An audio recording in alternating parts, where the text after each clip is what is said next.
Sejam bem-vindos ao último Veio na Maré. Eu sou a Carol Simão e esse programa é um oferecimento do Clube Ictus, o clube podcast de quem lê de tudo, mas sempre com óculos cristãos. E no programa de hoje vamos conhecer um pouco mais da vida e obra do escritor modernista, crítico literário, musicólogo, folclorista e ativista cultural brasileiro, Mário Raul de Moraes Andrade, ou simplesmente Mário de Andrade.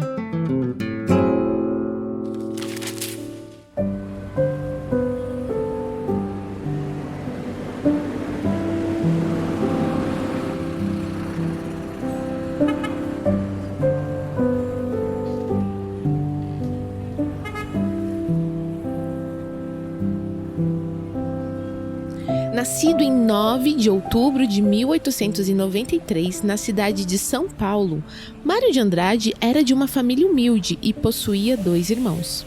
Morou durante quase toda a sua vida aqui em São Paulo no mesmo endereço. Cito a Rua Aurora, número 320, lá no Largo do Paissandu, onde os seus pais, Carlos Augusto de Andrade e Maria Luísa de Almeida Leite Moraes de Andrade, também haviam morado. E desde muito cedo mostrou grande inclinação às artes, principalmente na literatura e na música.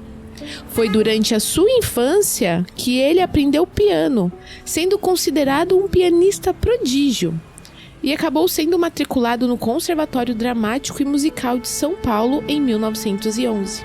Ele recebeu educação formal apenas em música, mas foi autodidata em história, arte e, especialmente, em poesia. Durante os seus estudos no Conservatório Dramático e Musical de São Paulo, Mário de Andrade precisou enfrentar alguns problemas. Em 1917, seu pai, o Dr. Carlos Augusto de Andrade, acabou falecendo. Foi durante a adolescência também de Mário de Andrade em que ele passou por um problema muito sério. Em 1913, o seu irmão Renato, então com 14 anos, acabou falecendo devido a um golpe recebido enquanto jogava futebol. Isso causou um profundo trauma em Mário de Andrade. Ele acabou abandonando o conservatório e se mudando para Araraquara. Quando voltou, um tremor havia afetado suas mãos, fazendo com que sua habilidade em tocar piano fosse afetada. Mesmo assim, ele não desistiu dos estudos em música e acabou estudando canto, regência, história e teoria musical, e acabou se tornando um professor de música. Em 1917, com apenas 24 anos, publicou seu primeiro livro, Há uma gota de sangue em cada poema, sob o pseudônimo de Mário Sobral. Em 1922, publicou ainda a obra de poesias Pauliceia Desvairada e tornou-se catedrático de História da Música no Conservatório Dramático e Musical de São Paulo. Nesse mesmo ano, ele auxiliou na organização da Semana de Arte Moderna aqui em São Paulo, trabalhando ao lado de diversos artistas nacionais.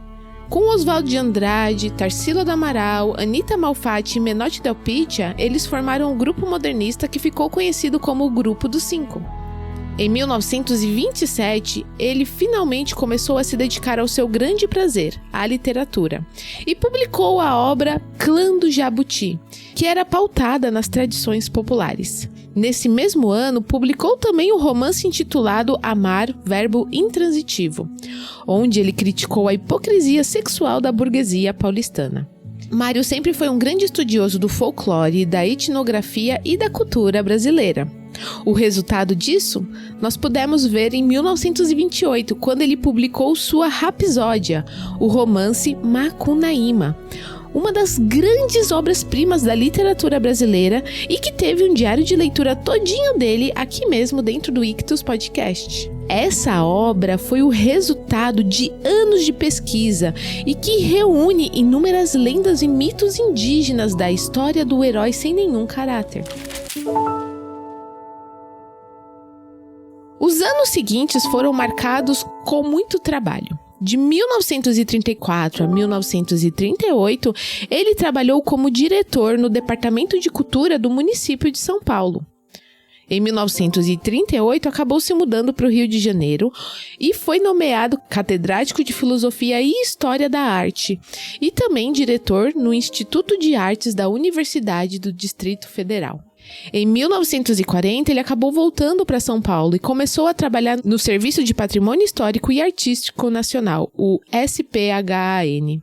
Mário de Andrade nunca se casou e acabou sendo questionado mais de uma vez sobre sua orientação sexual, da qual não temos grandes informações, não que isso importe. Alguns anos depois, sua saúde começou a ficar mais frágil. E no dia 25 de fevereiro de 1945, com apenas 51 anos, Mário de Andrade acabou falecendo em São Paulo, vítima de um ataque cardíaco.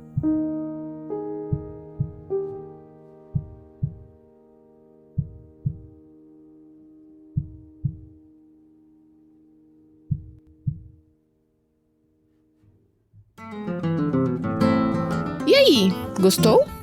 Então não se esqueça de assinar o nosso podcast no seu agregador de áudio favorito, curtir e compartilhar este e outros episódios. E quero deixar aqui o meu agradecimento ao Thiago André Monteiro, ao Sr. Chico Gabriel e a toda a equipe do Ictus pelos anos em que trabalhamos juntos. Foi para mim um prazer trabalhar com pessoas tão incríveis quanto eles e crescer demais profissionalmente. Fica aqui o meu carinho, o meu agradecimento a você, nosso ouvinte, a você, meu sócio e amigo Tam, e ao meu professor Chico Gabriel, que nos ensinou tanto sobre podcasts. Muito obrigada, pessoal. Aqui é a Carol Simão e até mais.